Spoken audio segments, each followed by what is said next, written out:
Assalamualaikum warahmatullahi wabarakatuh. Halo Sobat Matematika, ketemu lagi dengan saya, Khotrunada Salsabila, di channel YouTube saya sendiri. Nah, pada video ini kita akan belajar tentang apa itu konsep vektor. Silahkan pelajari materi yang saya berikan di video ini sebaik mungkin ya, karena di sela-sela video nanti akan ada soal latihan yang bisa teman-teman kerjakan, oke? Sebelum masuk ke pembahasan tentang konsep vektor sendiri seperti apa, kita harus mengetahui nih bahwa materi vektor itu termuat pada keputusan Kepala BSKAP nomor 8 HKR 2022 pada mata pelajaran matematika fase F+ di elemen geometri. Berikut ini CP dan TP-nya. Artinya, materi vektor disarankan untuk diajarkan di kelas ya. Mengapa sih materi konsep vektor harus dipelajari peserta didik? Yang pertama, membantu dalam perhitungan pada pertolongan dan penyeberangan perahu secara akurat. Sarana transportasi darat, laut maupun udara masing-masing memiliki peluang yang sama untuk terjadinya kecelakaan. Apabila kecelakaan terjadi di tengah lautan lepas, tentunya kapal yang mengalami kerusakan harus dibawa ke pelabuhan terdekat untuk segera diperbaiki. Untuk menarik kapal tersebut dibutuhkan 2 buah kapal dengan dilengkapi kawat baja agar kapal dapat sampai ke pelabuhan yang dituju dan posisi kapal selama perjalanan tetap stabil. Nah, besar gaya yang dibutuhkan oleh masing-masing kapal penarik dan sudut yang dibentuk oleh kawat baja harus diperhitungkan dengan cermat. Yang kedua, petunjuk lokasi. Teknologi GPS atau Google Maps yang sudah sering kita jumpai itu menunjukkan rute untuk sampai di lokasi yang kita cari. Nah, ini memanfaatkan vektor dalam penunjuk rute-rutenya. Selain itu, konsep vektor juga dimanfaatkan navigator dalam dunia penerbangan loh. Yang ketiga, pembuatan gambar. Gambar yang terlihat di sini itu juga memanfaatkan vektor dalam pembuatannya. Yang paling terlihat itu ketika seorang arsitek sedang membangun rancangan rumah dengan bantuan aplikasi yang dalam pembuatannya harus memahami vektor. Yang keempat, keakuratan perhitungan dalam terjun payung. Dalam kegiatan terjun payung dapat diperhitungkan lokasi mendarat dengan memanfaatkan konsep vektor. Yang kelima, diterapkan pada kegiatan memanah, bermain layang-layang, jungkat-jungkit, dan upacara bendera. Tentunya masih banyak lagi yang berkaitan tentang konsep vektor. Nah, oleh karena itu, belajar konsep vektor juga memiliki banyak manfaat. Yang pertama, pemahaman fundamental fisika. Nah, ini berkaitan dengan pemahaman gerakan, gaya, dan lain-lain. Yang kedua, mengembangkan keterampilan pemecahan masalah karena memerlukan pemikiran analitis yang terstruktur yang bisa dimanfaatkan dalam kehidupan sehari-hari. Yang ketiga, penerapan dalam ilmu terapan karena konsep vektor itu dibutuhkan di banyak bidang sehingga membuka peluang kesuksesan di masa depan. Yang keempat, persiapan untuk studi lanjut. Misalkan ingin jadi seorang pilot, ya harus tahu konsep vektor untuk mengetahui rute tertentu dan lain-lain. Yang kelima, kemampuan berpikir abstrak yang penting untuk kemajuan di berbagai bidang. Yang keenam, meningkatkan daya analisis grafis karena vektor biasanya direpresentasikan dalam bentuk grafis. Yang ketujuh, penggunaan teknologi dan rekayasa. Misalkan, untuk mendesain rumah bisa menggunakan SketchUp yang menggunakan konsep vektor. Dari penjelasan di awal, yuk amati permasalahan ini. Saat melakukan perjalanan ke suatu tempat, sering ditemukan papan petunjuk arah seperti berikut.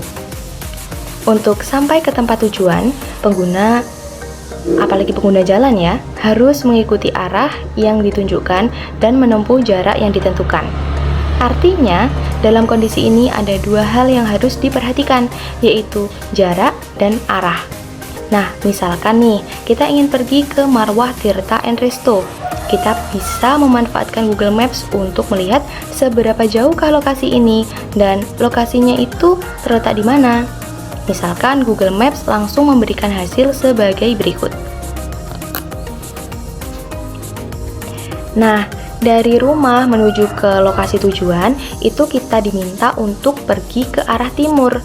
Misalkan, kita disuruh untuk pergi ke arah timur sebesar 1 satuan, ke arah timur lagi 1 satuan.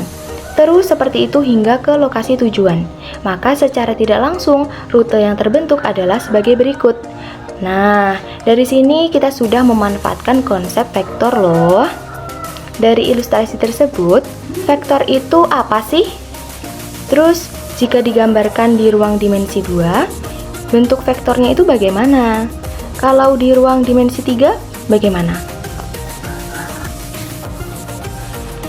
Jika posisi rumah dianggap berada di titik O atau 0,0, ya, titik O itu berada di 0,0, maka vektor yang terbentuk sampai titik ujung yang merupakan lokasi tujuan itu bagaimana?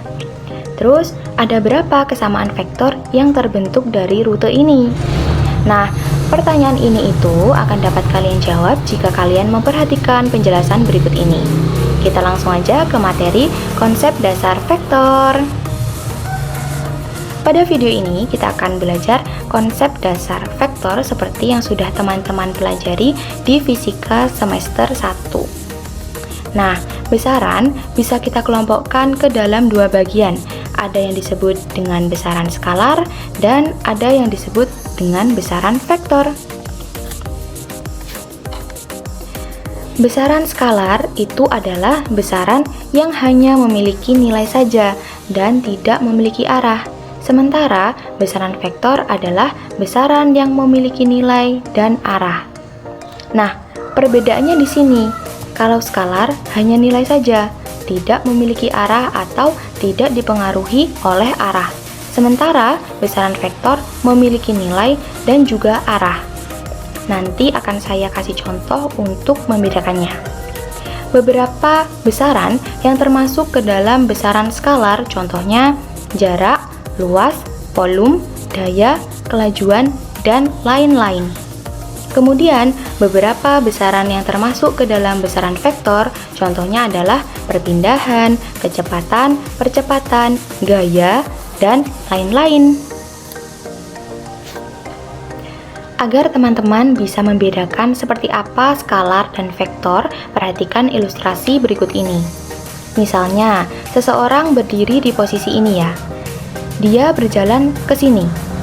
Katakanlah ini posisi A dan ini posisi B. Orang tersebut berjalan dari A ke B dengan jarak AB adalah 10 meter. Kemudian, pada posisi ini dia berbalik arah dan berjalan ke posisi C. Di sini dari B ke C, jarak BC-nya adalah 4 meter. Pertanyaannya, berapa jarak tempuh orang tersebut dari posisi A hingga ke posisi C melalui B? Dan berapa perpindahannya? Seperti yang tadi sudah kita pelajari, jarak termasuk ke dalam besaran skalar. Sementara perpindahan adalah besaran vektor. Pertama, kita hitung jarak tempuh. Jarak tempuh orang tersebut dari posisi A ke posisi C melalui B, jelas A ini akan melalui B dulu. Kemudian dari B ke C, maka jarak tempuhnya adalah AB ditambah BC. Jarak AB ditambah jarak BC 10 ditambah 4 sama dengan 14. Jadi jarak tempuhnya adalah 14 meter. Teman-teman perhatikan di sini. Orang tersebut meskipun di posisi C, dia berbalik arah, tapi di sini nilainya tetap positif. Kita jumlahkan. Jadi arah ini tidak berpengaruh ke nilainya, karena jarak termasuk besaran skalar yang hanya memiliki nilai saja, tidak memiliki arah. Sementara perpindahannya, secara logika jelas posisi awal dan posisi akhir perpindahannya ya dari A ke C. Berapa? 10 dikurangi 4, hasilnya 6. Tapi secara matematika hitungannya tetap kita jumlahkan AB ditambah BC, karena orang tersebut melalui B dulu ya, bukan dari A ke B kemudian dari B ke C gitu. AB ditambah BC, AB-nya adalah 10 dan BC-nya di sini bernilai negatif ya teman-teman. Nah, kenapa 4-nya negatif? Karena perpindahan termasuk besaran vektor. Ingat, besaran vektor itu memiliki nilai dan juga arah. Jadi ketika arahnya berlawanan, ya sebaliknya, maka nilainya akan negatif. 10 ditambah negatif 4, maka perpindahannya adalah 6 meter. Oke, bisa bedakan ya. Jarak ini termasuk skalar, tidak dipengaruhi oleh arah karena tidak memiliki arah. Dan perpindahan, dia memiliki nilai dan juga arah. Ketika arahnya berlawanan atau sebaliknya, maka nilainya negatif. Contoh lain dari besaran vektor adalah gaya. Misalnya ini, ada suatu benda, ada seseorang yang mendorong benda tersebut, katakan ke arah kanan dengan gaya sebesar 100 N. Kemudian, dari arah sebaliknya, ada seseorang yang mendorong ke arah kiri dengan gaya sebesar 120 N. Pertanyaannya, berapa gaya yang bekerja pada benda ini? Kemudian, arah pergerakan bendanya akan ke arah mana? Ke kiri atau ke kanan? Secara logika, yang sebelah kanan ini mendorong lebih kuat ya, dengan gaya 120 N. Pasti benda bergerak ke arah kiri, gitu kan? Nah, secara matematika, karena kedua gaya ini itu bekerja pada benda yang sama, maka gayanya kita jumlahkan. Gaya pertama kita jumlahkan dengan gaya kedua. Gaya pertama itu 100 N, dan gaya kedua negatif 120 N. Kenapa negatif? Karena arahnya berlawanan arah, maka hasilnya adalah negatif 20 N. Jadi, besar gaya yang bekerja pada benda ini adalah 20 N, dan tanda negatif ini menunjukkan arah pergerakannya ke sebelah kiri. Sekarang, kita akan belajar bagaimana cara menggambarkan vektor. Vektor digambarkan dengan sebuah anak panah yang terdiri atas pangkal, kemudian panjang, dan arah anak panahnya. Perhatikan contoh berikut ini. Vektor bisa kita gambarkan dengan anak panah seperti ini, yang terdiri dari pangkal. Ini pangkal. Pangkal ini menunjukkan titik awal atau titik tangkap sebuah vektor. Kemudian, panjang anak panahnya ini menunjukkan panjang vektor atau menunjukkan besar atau nilai suatu vektor. Jadi, semakin besar vektornya, misalkan gaya 1 itu 5N, kemudian gaya kedua 10N. Jika kita gambarkan dengan anak panah, maka jelas gaya yang kedua yang nilainya lebih besar. Anak panahnya akan lebih panjang. Dan ini adalah ujung vektornya. Ini menunjukkan arah vektor. Sekarang kita pelajari notasi vektor. Misalnya, ini adalah titik A dan ini titik B. Vektor yang menghubungkan titik A ke titik B atau titik pangkalnya di A dan ujungnya di B ini dikatakan sebagai vektor AB. Hati-hati terbalik. Sebaliknya, misalnya ini titik A dan ini titik B, vektornya itu pangkalnya di B dan ujungnya di A, maka ini dikatakan sebagai vektor BA. Ingat, AB ini berarti dari A ke B. Kalau BA berarti dari B ke A. Nah, Selain dengan menyertakan titik koordinat awal dan ujungnya, penamaan vektor itu juga dapat menggunakan huruf non-kapital atau teman-teman bisa mengatakannya dengan huruf kecil yang diberikan tanda panah di atasnya atau diberikan garis di bawahnya atau ditebalkan. Jadi ada 3 cara. Misalnya seperti ini. Selanjutnya, kita akan mempelajari vektor di R2.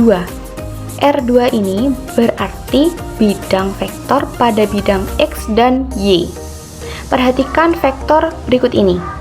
Vektor A bisa kita tulis 3, 4. Nah, bilangan pertama ini menunjukkan arah ke kiri atau ke kanan. Kalau kanan ya positif, kalau ke kiri ya negatif. Contohnya, ini vektor A ke kanan sebesar 3 satuan. Maka bagian bilangan pertama kita tulis 3. Sementara yang bawah atau bilangan kedua itu kan menunjukkan arah ke atas dan ke bawah. Kalau ke atas ya positif, kalau ke bawah ya negatif. Ini kan menunjukkan ke arah atas sebesar 4 satuan. Maka vektor A bisa kita tuliskan sebagai 3, 4. Seperti itu. Contoh lain seperti vektor B, hasilnya juga bisa dituliskan dalam bentuk IJ seperti ini. I berpasangan dengan bilangan pertama dan J berpasangan dengan bilangan kedua. Nah, contoh lainnya bisa kalian lihat untuk vektor C, D, dan juga ada lagi ini vektor E berikut. Nah, atau ketika kita diberikan vektor AB sebesar 5, 2, artinya ke kanan 5 satuan dan ke atas 2 satuan, ujungnya di B. Contoh lainnya, perhatikan vektor CD dan U. Cara tadi itu sering disebut dengan cara geometri. Nah, sekarang kita akan belajar menggambar vektor di R3. Artinya, vektor pada ruang. Pada R3 ini ada 3 bilangan, yaitu depan belakang, kiri kanan, atas bawah. Sumbu X ini menyatakan depan belakang, sumbu Y menyatakan kanan kiri, dan sumbu Z-nya menyatakan atas bawah. Misalnya, kita akan menggambar vektor A dengan nilai 2, 3, 5. 2 nilainya positif, berarti arahnya ke depan, sumbu X. 3 nilainya positif, berarti arahnya ke kanan, sumbu Y. Dan 5 nilainya positif, berarti ke atas sumbu Z. Jika di R3 kita perlu bantuan menggambar ruang. Di sini contohnya balok ya. Sehingga vektornya adalah seperti ini. Dan bentuk penulisan lainnya adalah 2i plus 3j plus 5k. Jadi k-nya di sini itu sebagai pelambangan yang di sumbu Z tadi ya. Dari sini adakah yang masih bingung? Oke, jika tidak, kerjakan soal ini sebagai latihan ya. Pembahasan selanjutnya adalah tentang vektor posisi. Vektor posisi adalah vektor yang menyatakan posisi suatu titik terhadap titik pangkal koordinat. Misalkan kita punya titik di O ya, atau titik O ini tuh berada di 0,0 dan titik koordinatnya yang satunya itu ada di titik A yaitu 4,5, maka vektor OA dapat digambarkan sebagai berikut.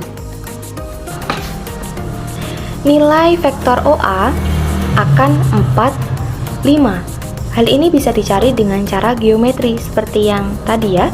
Coba buktikan sendiri, oke? Nah, contoh lain adalah vektor OB seperti yang ada pada slide.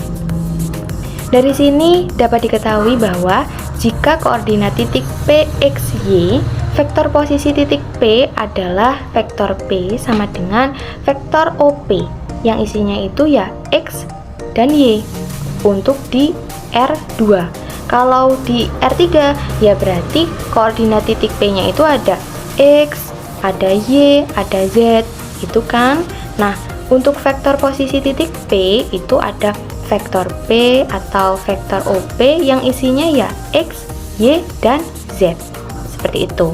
Contohnya, koordinat titik D itu kan ada 4,9,6 ya kan, yang 4 itu di X, 9 itu di Y, dan 6 nya itu di Z gitu kan. Maka vektor posisi titik D adalah vektor D sama dengan vektor OD yang isinya itu ya 4, 9, dan 6. Materi selanjutnya adalah kesamaan vektor. Dua vektor dikatakan sama jika panjangnya sama dan arahnya juga sama. Contohnya, ada vektor U, V, dan W berikut. Nilai vektor U itu 3, 2. Vektor V 3, 2. Nilai dari vektor W itu 3, negatif 2. Maka vektor U itu sama dengan vektor V. Akan tetapi, vektor U itu tidak sama dengan vektor W. Selain itu, apalagi yang nggak sama? Yap, benar. Vektor V tidak sama dengan vektor W. Sehingga rumus umumnya ditemukan bahwa vektor U isinya yang ada di vektor U itu kan ada X1 dan juga Y1.